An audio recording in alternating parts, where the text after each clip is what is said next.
میرے شوہر نے مجھے بتایا تھا کہ نند کے طلاق یافتہ ہونے کی وجہ سے اس کا بینک اکاؤنٹ ہم چلا رہے ہیں۔ ایک دن بینک کا مینیجر گھر آیا۔ اس نے مجھے نند کے اکاؤنٹ کی اسٹیٹمنٹ دی۔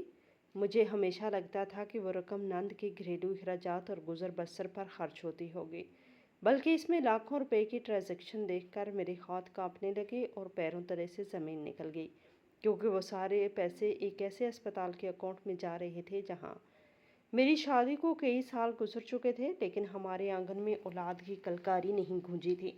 جب میری شادی ہوئی تو میں نے اپنے دل میں ایک مکمل اور خوشحال گھرانے کے بہت سے خواب سجا رکھے تھے۔ میری خواہش تھی کہ میرا گھر بھی بچوں کی ہنسی اور ان کی معصوم شرارتوں سے آباد ہو، لیکن وقت گزرنے کے ساتھ ساتھ میری یہ امید دھندلی پڑنے لگی۔ شروع کے 1-2 سال تو ہنسی خوشی گزر گئے اور کسی نے اس بات پر زیادہ توجہ نہیں دی کہ ہمارے ہاں کوئی خوشخبری کیوں نہیں آئی، لیکن جیسے جیسے وقت کا پہیہ آگے بڑھتا گیا، رشتہ داروں اور جاننے والوں کی باتوں میں طنز اور سوالات شامل ہونے لگے۔ ہر خاندانی تقریب اور ملنے بلانے والے موقع پر مجھ سے یہی پوچھا جاتا کہ کیا کوئی امید ہے یا نہیں، اور میرا سر ہمیشہ شرمندگی اور دکھ سے جھک جاتا۔ میں راتوں کو جاگ جاگ کر روتی تھی اور اپنے پیدا کرنے والے سے دعائیں مانگتی تھی کہ وہ میری گود ہری کر دے، تاکہ مجھے معاشرے کے ان چبھتے ہوئے سوالوں اور طعنوں سے نجات مل سکے۔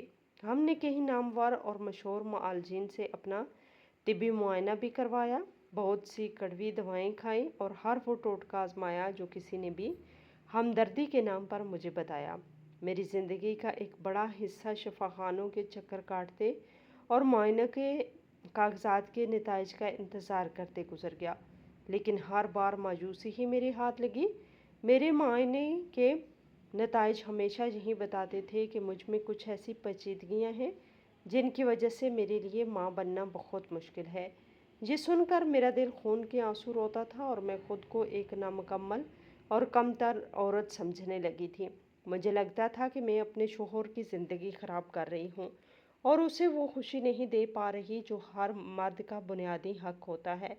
میں اکثر اپنے شوہر سے کہتی تھی کہ وہ دوسری شادی کر لے تاکہ وہ بھی باپ بننے کی خوشی محسوس کر سکے، لیکن وہ ہمیشہ میری اس بات کو سختی سے رد کر دیتا تھا۔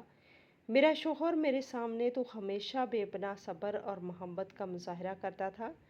وہ مجھے تسلی دیتا اور کہتا کہ اولاد دینا یا نہ دینا اوپر والے کے ہاتھ میں ہے اور ہمیں اس کی رضا پر راضی رہنا چاہیے۔ اس کی ان میٹھی باتوں اور تسلیوں نے میرے دل میں اس کے لیے محبت اور عقیدت کے پہاڑ کھڑے کر دیے تھے۔ جب بھی کوئی رشتہ دار مجھ پر طنز کرتا یا میری کمی کا احساس دلاتا تو میرا شوہر میرے آگے ایک ڈھال بن کر کھڑا ہو جاتا اور سب کو سختی سے منع کر دیتا کہ کوئی بھی مجھ سے اس موضوع پر بات نہ کرے۔